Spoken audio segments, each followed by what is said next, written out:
Thank you.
ಕೀರ್ತಶಾಲಿ ತಾಯಿ ಅಮ್ಮ, ಹುಟ್ಟಿದ ಕೂಡಲೇ ನನ್ನನ್ನು ಗಂಗಾಜಲದಲ್ಲಿ ತೇಲಿ ಬಿಡುವಂತೆ, ಈ ಗಂಗಾಜಲದಲ್ಲಿ ತೇಲಿ ಬಿಡುವಂತೆ ಮಾಡಿಕೊಂಡಿಲ್ಲ ತಾಯಿ. ನಾನು ಅಮ್ಮ ಈ ಪಾಪಿ ದೇಹವನ್ನು ಅಲ್ಲಿರುವ ಜಲಚರಗಳನ್ನು ಸಹ ತಿನ್ನದೇ ಬಿಟ್ಟಿತಲ್ಲ. ಅಲ್ಲಿರುವ ಕ್ರೂರ ಮೃಗಗಳು ತಮ್ಮ ಮಕ್ಕಳನ್ನು ಎಷ್ಟೋ ಮಮತೆಯಿಂದ ಸಾಕಿ ಸಲಹುವಲ್ಲ ತಾಯಿ. ಆದರೆ ನೀವು ನನ್ನನ್ನು ಎಲ್ಲರೂ ಸೂತ, ನೀಚ, ಕುಲಹೀನ ಎಂದು ಹೀಯಾಳುತ್ತಿರುವಾಗ ನೀವೇಕೆ ಸುಮ್ಮಗಾದೆ ತಾಯಿ? ನೀವೇಕೆ ಸುಮ್ಮಗಾದೆ? ಅಮ್ಮ ಹೋಗಲಿ, ನಿನ್ನನ್ನು ದೂಷಿಸಿದರೆ ನೀನು ನನ್ನ ಹೆತ್ತ ತಾಯಿ. ನಿನ್ನನ್ನು ದೂಷಿಸಿದರೆ ನಾನು ಪರಮ ಪಾಪಿಯ ಅಮ್ಮ. ಇಷ್ಟು ದಿನಗಳ ಮೇಲಾದರೂ ಈ ಮಗನ ನೆನಪು ಬಂತಲ್ಲ, ಕರುಣೆ ತೋರಿಸಿಯಲ್ಲ ತಾಯಿ. ಅಮ್ಮ, ಈ ನಿನ್ನ ಉಪಕಾರದ ಭಾಗವನ್ನು ನಾನು ಹೇಗೆ ತೀರಿಸಲಿ ತಾಯಿ? ನೀನು ಹೇಗೆ ತೀರಿಸಲಿ ಅಮ್ಮ?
ಪರಮಾತ್ಮನಿಂದ ನಿನ್ನ ಜನ್ಮ ರಹಸ್ಯವನ್ನು ತಿಳಿದು ನಿನ್ನನ್ನು ನೋಡುವ ಆತುರದಿಂದ ಓಡೋಡಿ ಬಂದಿದ್ದು ಕಂದ. ಬಾಲ್ಯದಿಂದಲೂ ನೀನು ಅನುಭವಿಸಿರುವ ಒಂದು ಕಷ್ಟಗಳಿಗೂ ನೋವಿಗಳಿಗೂ ಈ ಪಾಪಿ ಬುದ್ಧಿಯೇ ಕಾರಣಗಳು.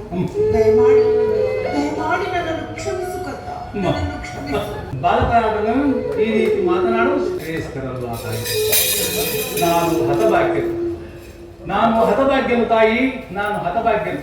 ನನ್ನ ಕರ್ಮಕ್ಕೆ ನೀನು ಏನು ತಾನೇ ಮಾಡಿಯ ತಾಯಿ? ನಿನ್ನ ಪಾದ ಸೇವೆಯನ್ನು ಮಾಡುವ ಆ ಪಾಂಡವರಲ್ಲದೆ ಸುಕೃತಶಾಲಿಗಳು. ಅಮ್ಮ, ಈ ಪಾಪಿಯಾದ ನನಗೆ ಅಂತ ಸೌಭಾಗ್ಯವಿಲ್ಲಿ ಬರುವುದು ತಾಯಿ. ಇದುವರೆಗೂ ಆದದ್ದು ಆಗಿ ಹೋಯಿತು ಮಗನೇ. ಮುಂದಿನ ದಿನಗಳಲ್ಲಾದರೂ ನಿನ್ನ ಸಹೋದರರೊಡನೆ ಸೇರಿಕೊಂಡು ರಾಜ್ಯಭಾರ ಮಾಡು. ಆ ಕೌರವರೊಡನೆ ಸೇರಿಕೊಂಡು ಪಾಂಡವರಿಗೆ ಕೇಳಲು ಬಯಸಬೇಡ ಕಂದ. ಇಂದೊಂದು ಮಾತನ್ನು ಹಾಡಬೇಡ ತಾಯಿ. ಪೌರುಷವಿರುವ ತನಕ ನನ್ನ ಸ್ವಾಮಿಗಾಗಿ ಅಮ್ಮ. ಕರ್ಣ, ನಾನು ನಿನ್ನ ತಾಯಿ, ನಿನ್ನಲ್ಲಿ ಭಿಕ್ಷೆಯನ್ನು ಬೇಡಿಕೊಳ್ಳುತ್ತಿದ್ದೇನೆ. ಅವರಲ್ಲಿ ವೈರತ್ವವನ್ನು ಕಳೆ ಕಂದ. ಅಮ್ಮ, ನೀನು ವೀರಮಾತೆ ತಾಯಿ. ನೀನು ಈ ರೀತಿ ಹೇಳುವುದು ಶ್ರೇಯಸ್ಕರವೇ? ಹೇಳಿ ಪರದಾತನನ್ನು ತೊರೆಯುವುದು ಧರ್ಮವೇ? ಆ ನನ್ನ ಮಿತ್ರನು ನನ್ನನ್ನೇ ನಂಬಿ ಯುದ್ಧವನ್ನು ಹೂಡಿರುವಾಗ, ನನ್ನಿಂದಲೇ ಆತನ ಕಾರ್ಯಗಳು ಆಗಬೇಕಾಗಿರುವಾಗ ಅಂತ ಇಂಥ ಒಂದು ಸಂಬಂಧವನ್ನು ಕಲ್ಪಿಸಿಕೊಂಡು ಆತನನ್ನು ತೊರೆದರೆ ನಾನು ಕುಲಪಾತಕ್ಕಿಂತಲೂ ಕಡೆಯಾಗುವುದಿಲ್ಲವೇ ತಾಯಿ? ನನ್ನ ತಂದೆ ತಾತಂದು ನರಕಕ್ಕೆ ದೂರದಿರುವರೆ ನಾಳೆ ಹುಟ್ಟಿದ ಮಕ್ಕಳು ಮೊಮ್ಮಕ್ಕಳು ಈ ಕರ್ಣನನ್ನು ನೀಚನೆಂದು ಭಾವಿಸುವರೇ ತಾಯಿ, ಭಾವಿಸುವರೇ. ಅಮ್ಮ, ನೀನೇ ಹೇಳಿ, ವೀರಮಾತೆಯಾದಂತ ನೀನೇ ಒಂದು ಹಿತವೇದನೆಯನ್ನು ಮಾಡುತ್ತಾರೆ. ಪಾಂಡವರು ನಿನ್ನ ಬೆನ್ನ ಹಿಂದೆ ಬಿದ್ದ ಸಹೋದರರಲ್ಲಬೇಕಲ್ಲ? ಅವರನ್ನು ರಕ್ಷಿಸಬೇಕಾಗಿರುವುದು ಹಿರಿಯವನಾದ ನಿನ್ನ ಕರ್ತವ್ಯವಲ್ಲವೇ? ನೀವು 6 ಜನ ಸೇರಿ ರಾಜ್ಯಭಾರ ಮಾಡುವುದನ್ನು ಈ ಪಾಪಿ ಕುಂತಿ ನೋಡಿ ಸಂತೋಷ ಪಡುವುದು ಬೇಡಬೇಕಂದ? ಅಮ್ಮ, ಇದುವರೆಗೂ ಸಹೋದರರೆಂಬ ಭಾವನೆ ನನ್ನಲ್ಲಿ ಇರಲಿಲ್ಲ.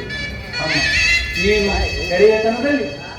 ಗೆಳೆಯತನದಲ್ಲಿ ಬೆಳೆಸಿದ ಸಸಿಯು ಪೋಷಿಸುವುದರಲ್ಲಿ ಒಣಗಿ ಹೋಗಿರುವುದಲ್ಲ. ಈಗ ನೀನು ಆ ಪಾಂಡವ ಒಣಗಿ ಹೋಗಿರುವುದಲ್ಲ ತಾಯಿ. ಮಮ ಪ್ರಾಣ ಪ್ರಾಣಾಹಿ ಪಾಂಡವ ಎಂದು ಶ್ರೀಕೃಷ್ಣ ಪರಮಾತ್ಮನು ಹೇಳಿರುವಾಗ ಅವರಿಗೆ ಭಯವಿಲ್ಲಿದೆ ತಾಯಿ. ಬಿಡು ನಿನ್ನ ಬೇರೆ.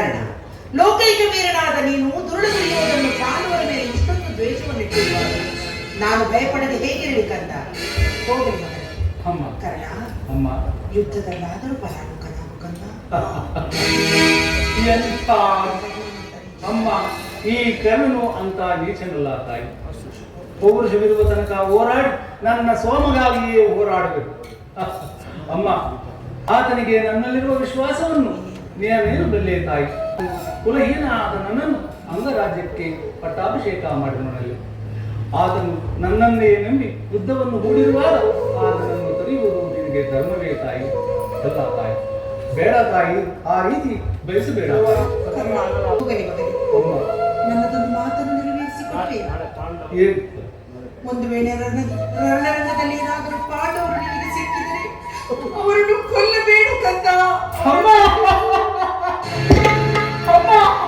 ಎಂತ ಸ್ವಾರ್ಥಿ ತಾಯಿ ನೀನು, ಎಂತ ಆ ಪಾಂಡವರಿಗೆ ಇರ್ತಕ್ಕಂಥ ಪ್ರೀತಿ ಈ ಕರ್ನಾಟಕದಲ್ಲಿ.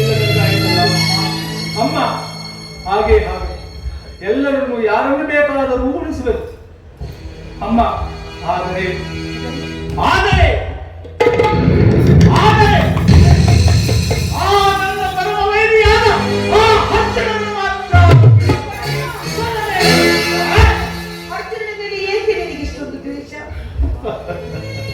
ಹೌದು ತಾಯಿ, ಆತನ ಮೇಲೆ ಯುದ್ಧ ಮಾಡುವುದನ್ನು ನನ್ನ ಸ್ವಾಮಿಯು ನೋಡಿ ಸಂತೋಷಪಟ್ಟರೆ ಆಗ ನನ್ನ ಜನ್ಮಕ್ಕೆ ಸಾರ್ಥಕವಾಗುವುದು ತಾಯಿ.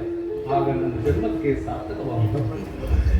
ಅಮ್ಮ, ಈ ಪ್ರಪಂಚದಲ್ಲಿ ನಮ್ಮಿಬ್ಬರಲ್ಲಿ ಒಬ್ಬರಿಗೆ ಮಾತ್ರ ಸ್ಥಳ ಅವಕಾಶ ಇದೆ. ಹೌದು ತಾಯಿ, ನಮ್ಮಿಬ್ಬರಲ್ಲಿ ಒಬ್ಬರಿಗೆ ಮಾತ್ರ ಸ್ಥಳ ಅವಕಾಶ. ಅಮ್ಮ, ಒಂದು ವೇಳೆ ಅರ್ಜುನನಿಂದ ನಾನೇ ಮುಖಪಟ್ಟರು, ಅಮ್ಮ, ಒಂದು ವೇಳೆ ಅರ್ಜುನನಿಂದ ನಾನೇ ಮೃತಪಟ್ಟರು ಅಥವಾ ನನ್ನಿಂದ ಅರ್ಜುನನೇ ಮೃತಪಟ್ಟರು, ನಿನಗೆ 5 ಮಕ್ಕಳು ಉಳಿಯುವರು ತಾಯಿ. ಚಿಂತಿಸಬೇಡ ತಾಯಿ, ಚಿಂತಿಸಬೇಡಪ್ಪ.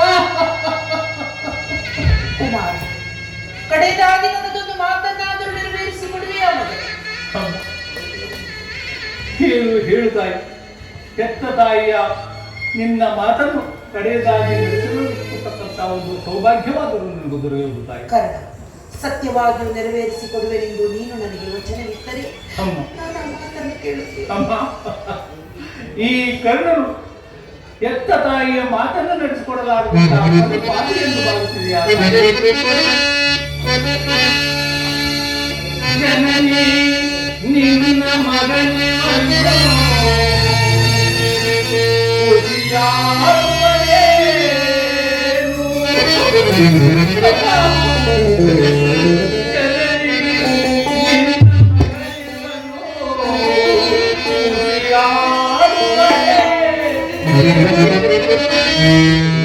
ಮಾತೆಯ ಮಾತಿಗೆ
ಎಂತ ಮಾತನ್ನು ಕೇಳಿಬಿಟ್ಟೆ ತಾಯಿ. ಸುಯೋಧನ, ಈಗಲಿಂದಲೇ ಬಿಟ್ಟೆ. ಅಷ್ಟದಿಕ್ಪಾಲಕರೇ, ಸೂರ್ಯ ಚಂದ್ರಾದಿಗಳೇ, ಮನುಮುನಿಗಳೇ, ನೀವೇ ನನ್ನ ಸ್ವಾಮಿಯನ್ನು ಕಾಪಾಡಬೇಕು. ಅಮ್ಮ, ಹಾಗೆ ನಿನ್ನ ಮಾತಿನಂತೆ ಸ್ಪಷ್ಟ ಬಾಣವನ್ನು ತೊಡುವುದಿಲ್ಲ ತಾಯಿ.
ಈ ಯುದ್ಧದಲ್ಲಿ ನಮಗೆ ನಿಜವಾಗಿಯೂ ಜಯವಿಲ್ಲ.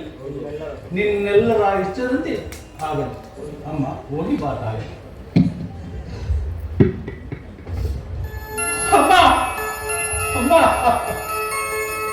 ಅಮ್ಮ, ಹೆತ್ತ ತಾಯಿಯನ್ನು ಪ್ರಥಮವಾಗಿ ದರ್ಶನವಾಯಿತು.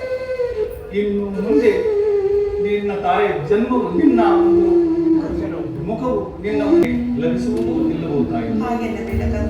ಅಮ್ಮ, ಕಟ್ಟ ಕಡೆಯದಾಗಿ ನನ್ನದೊಂದು ಮಾತನ್ನು ನಡೆಸಿಕೊಡುವ. ಅದೇನೆಂದು ಕೇಳು. ಅಮ್ಮ, ಈ ಯುದ್ಧದಲ್ಲಿ, ಈ ಯುದ್ಧ ಮುಗಿಯುವವರೆಗೂ ಯಾರಿಗೂ ನಾನು ನಿನ್ನ ಮಗನೆಂಬತಕ್ಕಂತ ಮಾತನ್ನು ಕೇಳಬೇಡ ತಾಯಿ, ಕೇಳಬೇಡ. ಅಮ್ಮ ಅಮ್ಮ, ದೈವವಶ ಒಂದು ವೇಳೆ ನಾನು ಆ ಯುದ್ಧದಲ್ಲಿ ಮೃತಪಟ್ಟರೆ, ಅಮ್ಮ ಅಮ್ಮ, ಈ ಯುದ್ಧದಲ್ಲಿ ನಾನು ಒಂದು ವೇಳೆ ಮೃತಪಟ್ಟರೆ ಆ ಸತ್ಯ ಸಂಗನಾದಂತ ಧರ್ಮರಾಯನಿಂದಲೇ ನನ್ನ ಉತ್ತರ ಕ್ರಿಯಾದಿಗಳನ್ನು ಎದುರಿಸಬೇಕೆಂದು ಬೇಡಿಕೊಳ್ಳುವೆನು ತಾಯಿ, ಬೇಡಿಕೊಳ್ಳುವೆನು. ಅಯ್ಯೋ ವಿಧಿ, ಕಣ್ಣೀರಿನಲ್ಲಿ ಕಲಸಿದ ದುಃಖದ ಮೃತ್ತಿಕೆಯಿಂದಲೇ ಕೃತ್ಯವನ್ನು ನಿರ್ಮಿಸಿದೆವು. ಕರ್ಮಕ್ಕೆ ತಕ್ಕ ಫಲ, ಪಾಪಕ್ಕೆ ತಕ್ಕ ಶಿಕ್ಷೆ. ಇದೆಂತಹ ಸಂಕಟ ಮಗನೇ! ಇಂತಹ ಸಂಕಟ ನಾಶಗಳಿಂದಲೇ ಸಾಮ್ರಾಜ್ಯ ಉಂಟಾಗುವುದಾದರೆ ಅಂತಹ ಸಾಮ್ರಾಜ್ಯವು ಈ ಪ್ರಪಂಚದಲ್ಲಿ ಇಲ್ಲದಂತೆ ನಾಶವಾಗಿ ಹೋಗಲಿ, ನಾಶವಾಗಿ ಹೋಗಲಿ. ಕ್ಷಮಿಸು ಅಮ್ಮ ಅಮ್ಮ ಅಮ್ಮ, ಎಂದ ಬೇಡ ತಾಯಿ, ಕ್ಷಮಿಸುವ ಎಂದ ಬೇಡ ತಾಯಿ. ಈ ಪ್ರಪಂಚದಲ್ಲಿ ದೈವ ಬಲ ಇಲ್ಲತಕ್ಕಂಥವ್ರು ಬದುಕಿದ್ದು ಪ್ರಯೋಜನವಿಲ್ಲ. ಈಗ ಈಗ ಯುದ್ಧ ಭೂಮಿಗೆ ಹೋಗಿ ಪೌರಶಿಬಿರುವ ತನಕ ಹೋರಾಡಿ ನನ್ನ ಪರಮಾತ್ಮನಾಗಿಯೇ, ನನ್ನ ಮಿತ್ರನಾಗಿಯೇ ದುಡಿಯುವೆನು. ಉಳಿದದ್ದು ದೈವೇಚ್ಛೆ.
ಗಾಂಧಾರಿಯ ಲಲಾಟದಲ್ಲಿ ಇನ್ನು ಅದೇನು ಬರೆದಿರುವ ಸ್ವಾಮಿ?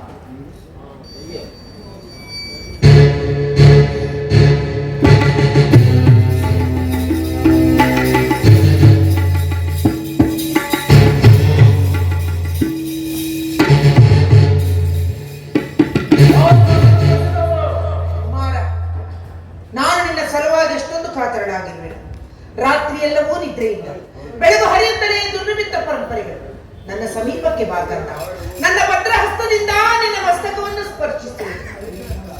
ಹೇ ದಯಾಮಯನೇ, ನನ್ನ ಕುಮಾರನಿಗೆ ಯಾವ ಮಂಗಳವೂ ಆಗದಿರಲಿ. ಅಮ್ಮ ಅಮ್ಮ, ಈ ದಿನ ನಾವು ಯುದ್ಧಕ್ಕೆ ಹೊರಡಲು ನಾವು ಆಶೀರ್ವದಿಸುತ್ತೇವೆ. ಯುದ್ಧ ಇದೆಂತಹ ಕೆಟ್ಟ ಸುದ್ದಿ ಮಗನೇ. ಯುದ್ಧಕ್ಕೆ ನಿನಗೆ ಆಹ್ವಾನವನ್ನು ಕೊಟ್ಟವರ ಅಮ್ಮ ಅಪೌರುಷವಾದಿಗಳನ್ನು ಈ ಮೋಸಗಳಲ್ಲಿ ಶಕ್ತಿ ಇರುವವರೆಗೂ ಆ ಪಾಂಡವರ ಸಮಸ್ತ ಸೈನ್ಯವನ್ನೇ ಗೆಲ್ಲಿಸಬಹುದು. ಈ ಕುರುಕ್ಷೇತ್ರ ಯುದ್ಧದಲ್ಲಿ ಸಮ್ಮಿಳಿತವಾಗಿರುವುದು ನಿನಗೆ ತಿಳಿದಿರಬೇಕು. ಆದರೆ ಅದು ನಿನ್ನ ಧಾರ್ಮಿಕ ಪ್ರದರ್ಶನ ಪರಮಾವಧಿ ಎಂದು ಪಾಂಡವರನ್ನು ಹೆದರಿಸಲು ನೀನು ಹೂಡಿದ ಆಟವೆಂದು ಭಾವಿಸಿದ್ದೆವು. ಧರ್ಮ, ನೀತಿ ಮತ್ತು ಮನುಷ್ಯತ್ವಕ್ಕೆ ತಿಲಾಂಜಲಿಯನ್ನು ಕೊಟ್ಟು ಘೋರ ಯುದ್ಧವನ್ನು ಮಾಡುವೆಂದು ಮಾತ್ರ ನಾನು ತಿಳಿದಿರಲಿಲ್ಲ. ಅಮ್ಮ, ಯುದ್ಧವು ಕ್ಷತ್ರಿಯ ಧರ್ಮ. ಯುದ್ಧವು ಮನುಷ್ಯನ ನಾಶ, ನೀತಿಯ ಪ್ರಳಯ, ಧರ್ಮದ ಮಹಾವಿಕ್ರಮ. ಈ ಜಗತ್ತನ್ನು ನಿರ್ಮಿಸಿದ ವಿಧಾತನು ಯುದ್ಧವನ್ನು ನಿರ್ಮಿಸಲಿಲ್ಲ. ಯುದ್ಧದ ಚಿಂತೆಯನ್ನು ಬಿಡು, ಪಾಂಡವರನ್ನು ಸಂಧಿಗೆ ಸಮ್ಮತಿಸು. ಅಮ್ಮ, ಈ ಅಪೌರುಷ ವಾಕ್ಯಗಳನ್ನು ಕೇಳಿ ಕೇಳಿ ನಾವು ಇನ್ನ 100 ಜನ ಸಹೋದರರು ಎತ್ತ ಏನ ಮಾತೇನೆಂದರೆ ಒಂದಿಬ್ಬರು ಸಲವಾಗಿ ಇಷ್ಟೊಂದು ಕಾತುರಳಾಗಿದ್ದಾರೆ. ಯುದ್ಧವು ಕ್ಷತ್ರಿಯ ಧರ್ಮ. ರಾಜ್ಯವನ್ನು ಅಭ್ಯಸಿಸುವುದು, ಯುದ್ಧ ಮಾಡಿ ಅದನ್ನು ಪಡೆಯಿರಿ. ಧರ್ಮದ ರಹಸ್ಯವನ್ನು ನೀನು ತಿಳಿಯಲಾರೆ ಕುಮಾರ. ಜನರು ಧರ್ಮದ ಸಲುವಾಗಿ ತನ್ನ ಸರ್ವಸ್ವವನ್ನು ತ್ಯಾಗ ಮಾಡಿ ಆತ್ಮವನ್ನು ಬಲಿ ಕೊಡುವರು. ಧರ್ಮವು ತ್ಯಾಗದ ಪವಿತ್ರ ಸ್ಥಾನ, ಲೋಭದ ಜೀವಂತ ನರಕವಲ್ಲ. ನೀನು ಲೋಭಿವಸ್ತನಾಗಿ ಪಾಂಡವರನ್ನು ನಾನು ಆ ರೀತಿಯಲ್ಲಿ ಹಿಂಸಿಸಿದೆ. ತುಂಬಿದ ರಾಜಸಭೆಯಲ್ಲಿ ದ್ರೌಪದಿಯ ಮಾನಭಂಗಕ್ಕೆ ಪ್ರಯತ್ನಿಸಿದೆ. ನಿನ್ನಂತಹ ನೀಚನು ಧೂರ್ತನು ಧರ್ಮದ ರಹಸ್ಯವನ್ನು ತಿಳಿಯುವುದಾದರೂ ಹೇಗೆ? ಅದನ್ನು ತಿಳಿಯುವ ಇಚ್ಛೆ ನಿನಗಿದ್ದರೆ ಯುದ್ಧದ ಚಿಂತೆಯನ್ನು ಬಿಡು, ಪಾಂಡವರಲ್ಲಿ ಸಂಧಿಗೆ ಸಮ್ಮತಿಸಿ. ಪಾಂಡವರು ಮಾತನಾಡುತ್ತಿರುವುದೇನಮ್ಮ? ಸಮರ್ಥವಾದರೆ ಅದಕ್ಕೆ ಸತಧಿಕಾರವಿರಲಿ. ಸತ್ಯ ಅಪಮಾನವನ್ನೇ ನೋಡುತ್ತಾ ಎದುರಿಗೆ ಕುಳಿತಿದ್ದರು. ಕ್ಷತ್ರಿಯರ ಧರ್ಮವಂತಲ್ಲ, ಮಾನವ ಧರ್ಮವಲ್ಲ. ಭಾನುಮತಿಗೆ ಅಥವಾ ನನ್ನ ಹಂತಪುರದ ಒಬ್ಬ ಸೇವಕರಿಂದ ಇಂತಹ ಅಪಮಾನವಾಗುತ್ತಿರುವುದನ್ನು ನಾನೇನು ಮಾಡ್ತಿದ್ದೇನೆ ಬಲ್ಲೆಯ? ಏನು ಮಾಡ್ತಿದ್ದೆ? ಪ್ರೇಮವನ್ನು ನಿರಾಕರಿಸಿ ಸಮಗ್ರ ಬುದ್ಧಿಯನ್ನು ನನಗೆ ಅತಿರೇಕವಾಗಿ ನಿಂತರು ಲಂಘಿಸದೆ ಅಪಮಾನವನ್ನು ಮಾಡುತ್ತಿದ್ದೇನೆ. ಆದರೆ ಧರ್ಮ ಧೋರಣೆಯಿಂದ ಪಾಂಡವರು ಮಾಡಿದ್ದೇನಮ್ಮ ನಿಷ್ಕಳಂಕದಿಂದ ಹೇಳುತ್ತಿದ್ದರು. ಅದಕ್ಕೆ ಒಪ್ಪದೆ ತರಚಭಾವನೆ ಅದಪ್ಪ ಸಲುವಾಗಿ ಪಾಂಡವರಲ್ಲಿ ನನಗೆ ಅಷ್ಟೊಂದು ದೇಶ. ನಾವು ಭರ್ತವಂಶದ ಕಳಂಕ ಸ್ವರೂಪರು. ನಮ್ಮನ್ನು ನಾಡುಗಳನ್ನು ಅಂಗೀಕರಿಸಿದ್ದವರಿಗಿಲ್ಲ. ಅವರನ್ನು ಸುಲಭವಾಗಿ ನಾಶ ಮಾಡಿ ಸಂತರು ದುಷ್ಯಂತರು ಮೊದಲು ನಮ್ಮ ಪೂರ್ವ ಜನ್ಮದ ಪುಣ್ಯಸ್ಥಿತಿಯನ್ನು ಈ ದಿಶಕ್ತ ಕಾಲಕ್ಕೆ ಉದ್ಧಾರ ಮಾಡುವುದು ಈ ಹಿಂದದ ಅದರ ಸಲುವಾಗಿ ಶಾಸಕರಾಗಿದ್ದರು ನನ್ನನ್ನು ಆರಿಸಿ ಯುದ್ಧಕ್ಕೆ ಅನುಮತಿಯನ್ನು ಕೊಡುತ್ತಾರೆ. ನನ್ನ ಆಶೀರ್ವಾದವನ್ನು ನೀನು ಬಯಸುವೆಯಾ ಕುಮಾರ? ಈ ಜಾತಿ ಹಿಂಸೆಗೆ ನನ್ನ ಶುಭ ಕಾಮನೆಯ ಅಷ್ಟೊಂದು ಅಗತ್ಯವೇ ನಿನಗೆ? ಪಾಪಿ, ಯಾವುದೇ ಕಾರಣಕ್ಕೂ ನನ್ನ ಆಶೀರ್ವಾದವನ್ನು ನೀನು ಹೊಂದಲಾರೆ. ಹೊರಟು ಹೋಗ ಇಲ್ಲಿಂದ.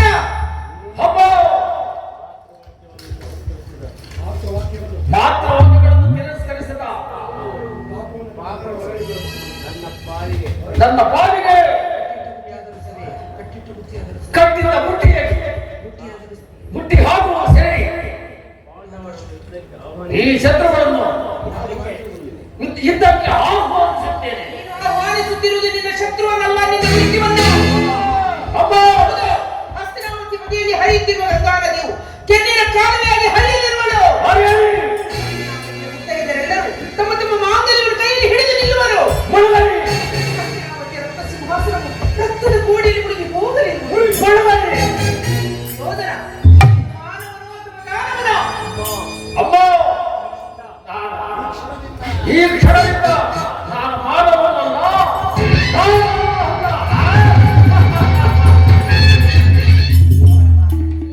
ತಾಯಿಯ ಹೃದಯವನ್ನು ಮುತ್ತಿನಿಂದ ನಿರ್ಮಿಸಿದೆ.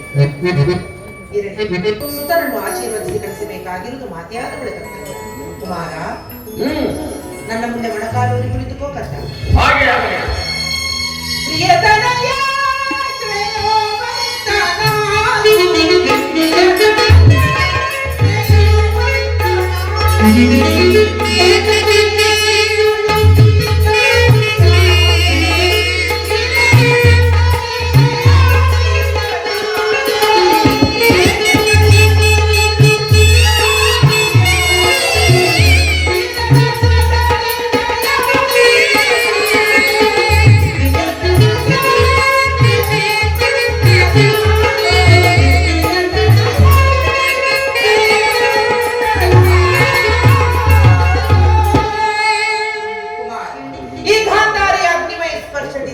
ಹುಲ್ಲು ಕಡ್ಡಿಯು ಕೂಡ